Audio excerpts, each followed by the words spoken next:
Erkak kishini sindiradigan narsa bu bo'sh cho'ntak. Kim nima demasin, o'zini ovutmasin, menga omad kulib boqmayapti, bunaqa bo'lmayapti, unaqa bo'lmayapti. Hayotingizda nimadirdan norozimisiz? Uni o'zgartirmayapsizmi? Demak, o'shani o'zingiz tanlayapsiz.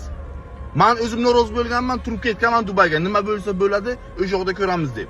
Nima uchun o'zingizni ilmingizga pul tiqmaysiz? Nima uchun kuchli insonlarning oldiga bormaysiz? Nima uchun? Kutasiz nimadir o'zgarishni. Hech narsa o'zgarmaydi. Javob beraman, hech narsa. Toki siz o'zgarmaguncha. Men tushunmayman. Pak kayfim sizlarga boshqalarning oldida mag'lublarda yashash, boshqalarning rahmini keltirish, achintirish. Bu erkak uchun sharafsizlik. Onasining emsin yoqmayaptimi, bo'lmayaptimi, turib ketish kerak, safar qilish kerak, qo'rqmaslik kerak. Xudo erkak kishining rizqini ko'chada bergan. Uyda o'tirib nolish kerak emas. Nahotki qasos olishlaringiz kelmaydi. Nahotki hammaga erkakliklaringizni ko'rsatishlaringiz kelmaydi. Nahotki sizlarning ham qo'llaringizdan kelishini isbotlashlaringiz kelmaydi. Onasining emsin bir marta bo'lsa ham erkak kishi hayotda dunyoni ag'dar-to'ntar qilishni xohlaydi.